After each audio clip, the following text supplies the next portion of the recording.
Bienvenido a Brújula Internacional, siempre estoy en el recorrido por los escenarios internacionales con el choque de las imágenes y la fuerza de las palabras. Hoy empezamos con Eloy Torres, profesor universitario, analista internacional, diplomático de carrera con alta experiencia y por supuesto habiendo estado en Rusia por mucho tiempo como funcionario diplomático y hablando ruso, говорит по-русски. Да, конечно. Yo un poquito menos que él, pero también nos entendemos en eso. Хорошо, como dicen los rusos. Muy bien. Очень хорошо. Очень хорошо. Entonces, Так ¿qué te точно. parece esa guerra, hacia dónde va entre Rusia y Ucrania?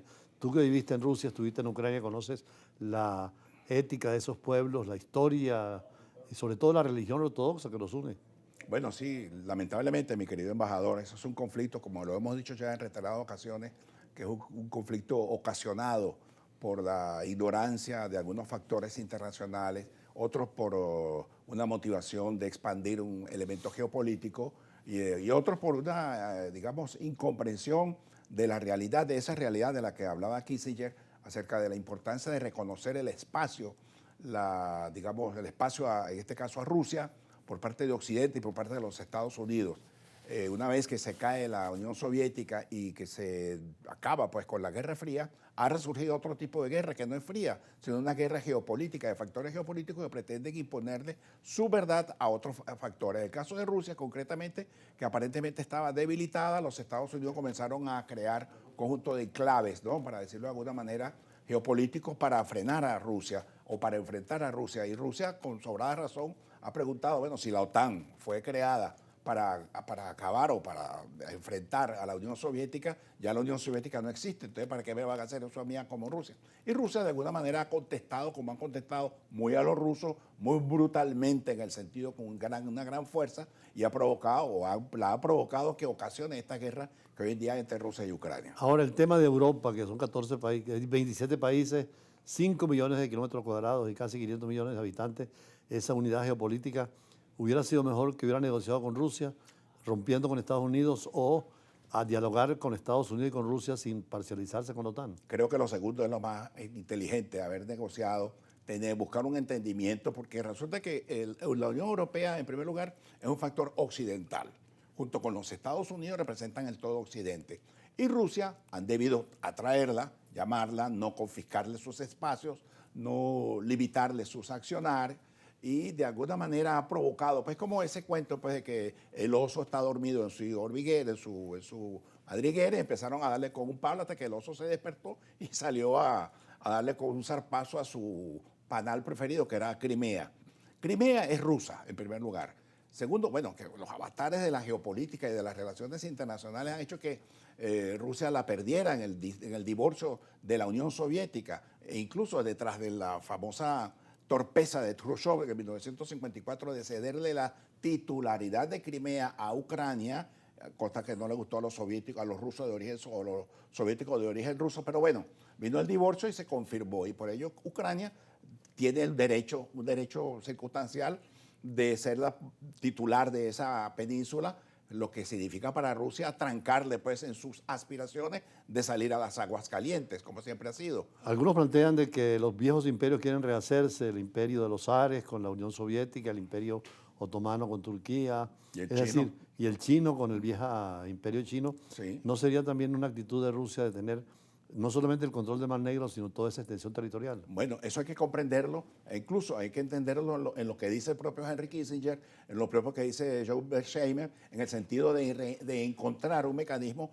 para aplacar, para crear una especie de Westfalia, pero del siglo XXI, en el cual todos nos entendamos.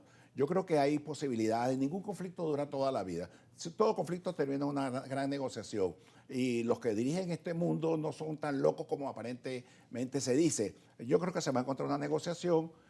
Zelensky va a tener que mostrar mucha inteligencia, tal nivel de inteligencia similar a la valentía que ha tenido para enfrentar a los rusos. Y los rusos entender pues que ellos no pueden dar de un solo zarpazo, querer hacer valer sus pretensiones, sino que por lo contrario tienen que sentarse a negociar con los otros factores, y eso es lo que se está tratando de hacer. Es interesante lo que has hecho al recordar a Westfalia. Cuéntanos un poco cómo esa guerra terminó y por qué el Estado moderno tiene su referencia, además, una especie de orden internacional. Bueno, en primer lugar porque se cansó con una famosa guerra religiosa, que duró no sé cuántos años, y esa paz se sentaron a entender que, bueno, ¿qué sentido tiene estar guerreando en una realidad que podemos Protestantes y entenderlo? católicos, sobre todo. Sentaron las bases para la creación de lo que hoy en día se llama el Estado moderno, con la soberanía, el respeto al uno, la titularidad de sus derechos en uno y en otro, y así se construyó ese andamiaje, digamos, que marca la diplomacia de los últimos años, de los últimos siglos. ¿Por qué? Porque es a partir de allí... 1648, ¿no? 1648, cuando se creó se sentaron las bases para la paz de Westfalia, que dio pie pues para el entendimiento que hoy en día el mundo conoce.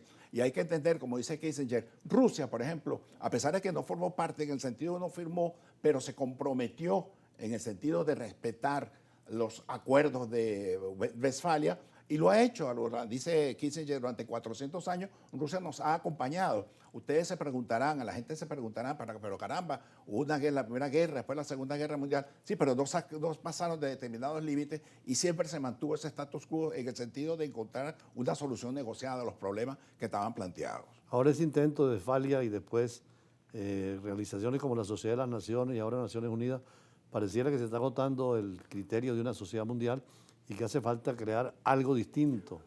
Ciertamente, justamente a partir de lo que señala Kissinger, yo creo que hay que pensar, hay que repensar a las relaciones.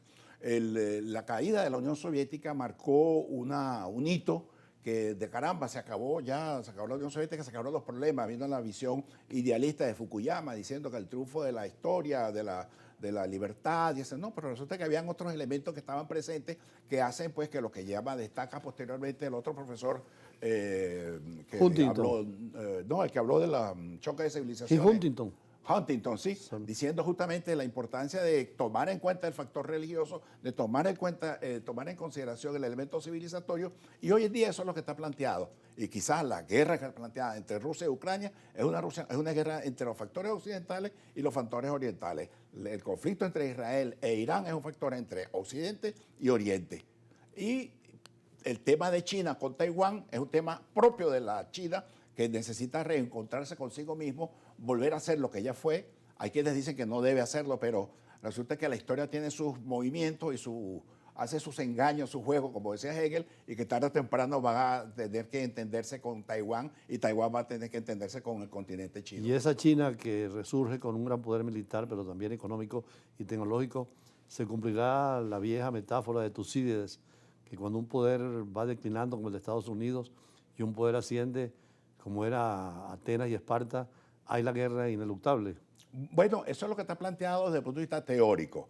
Sin embargo, yo tampoco veo el final de los Estados Unidos. Hay quienes dicen que hasta hace 2 años, hasta hace un año, decían que Estados Unidos estaba en un franco declive. Sin embargo, yo estoy observando que hay un elemento tecnológico que está incursionando en las relaciones internacionales, y la alianza que se está produciendo entre Trump y Elon Musk marca el inicio de una nueva era, gracias a los elementos tecnológicos, a los elementos de la inteligencia artificial, que todavía los otros actores no están tan preparados como que lo tienen, en este caso los occidentales, concretamente los Estados Unidos. Vamos a ver qué va a pasar más adelante.